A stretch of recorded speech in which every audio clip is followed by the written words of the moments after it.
New details from the House Oversight Committee in Congress prove the Biden crime family has now received over $20 million in foreign money. Biden admits he wants to erase all oil drilling in America, which would make gas prices surge at the gas station. And Senator Mitch McConnell says there is no good reason to impeach Joe Biden. Thank you so much for liking and sharing these videos. It really helps me out, so thank you so much. President Joe Biden has once again bragged about his efforts to block drilling during a new interview on the Weather Channel. Biden shockingly stated he's still pushing very hard to stop all drilling on the east and west coast of the United States, despite losing in the courts. However, if he wants to make a real difference when it comes to climate change, he's going to have to get the rest of the world to come on board, especially China, India, and Russia, which have no plans of limiting the amount of fossil fuels that they are using.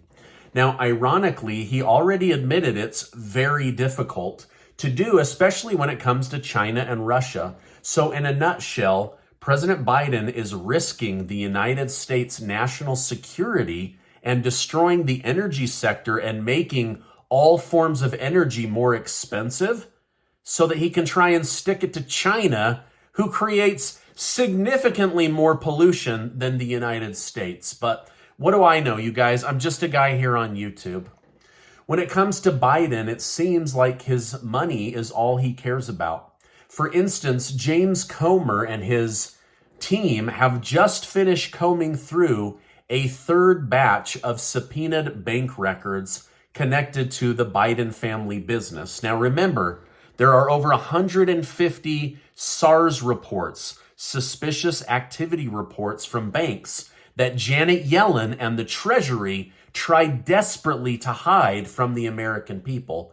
Well, thanks to subpoenas and doing calculations, Breitbart News has reported today that the total that the Biden family has received is $20 million. So that's how Joe was able to afford a beach house. Okay, now that makes a lot more sense. Now, following the release of these numbers, Representative James Comer himself stated, during Joe Biden's vice presidency, Hunter Biden sold him as the brand to reap millions from oligarchs in Kazakhstan, Russia, and in Ukraine. It appears no real services were ever provided except access to the Biden network, including Joe Biden himself. I mean, he is the big guy after all. So the total in pay-to-play scheme money for the Biden family has now crossed $20 million, and they've only gone through 3 batches of banking information. Boy, I can't wait for them to hit Donald Trump with a 4th indictment so that they can get this news story out of the media cycle.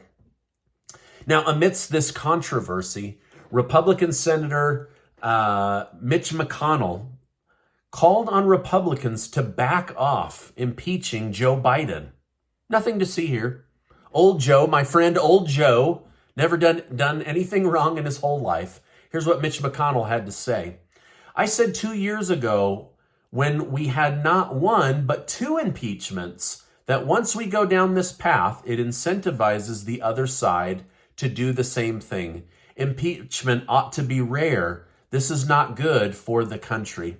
While I understand Mitch McConnell's sentiment, these guys aren't going to back off. I mean, they're going to continue to impeach Republican presidents, whether they've committed crimes or not. And so his answer is, don't go after someone you have the actual evidence and receipts for. It's like Mitch McConnell's losing his mind and freezing, right? Jeez. Now, Biden's top competitor, Robert Kennedy Jr., is attempting to redefine Democrat principles as he just openly sided with Donald Trump on the necessity to complete the border wall. While RFK admits he didn't originally agree with Trump, He claimed that after a recent trip to the border, it changed his mind.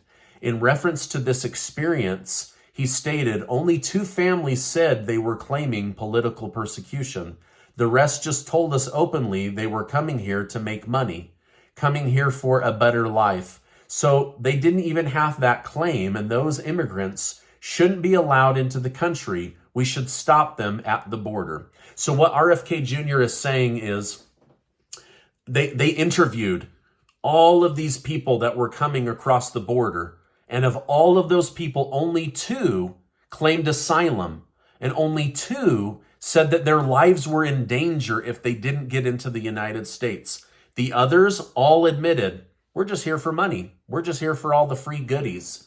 So that really opened his eyes to the fact that, wait a minute, we can't even take care of our veterans or our senior citizens or our disabled or our students or our children, and yet we've got all these illegal immigrants coming in, soaking up American tax dollars.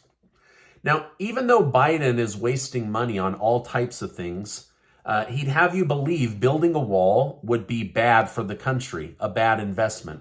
However, based on the amount Biden has sent to Ukraine, $66 billion with a commitment of over $115 billion, the wall could have been completed many times over.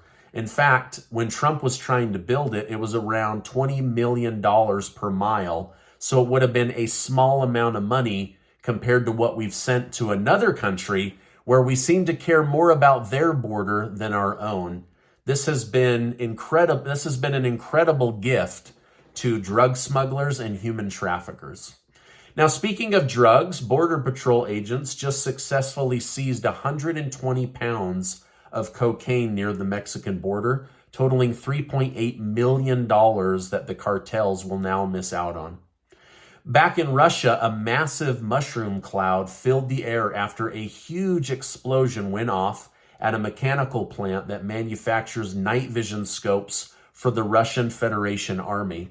Over 45 people were injured from the explosion, which is currently being speculated to have been a Ukrainian drone attack. However, there is currently no evidence of a Ukraine attack on the plant, so we'll have to get more details, and I'll come back on to give you an update on that story.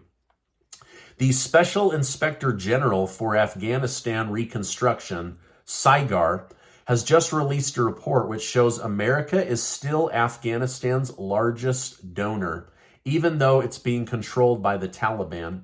The man in charge of SIGAR, John Sopko, voiced his concern by stating, "It's no longer a question of whether the Taliban are diverting assistance from our programs to help Afghan people, but rather how much they are diverting.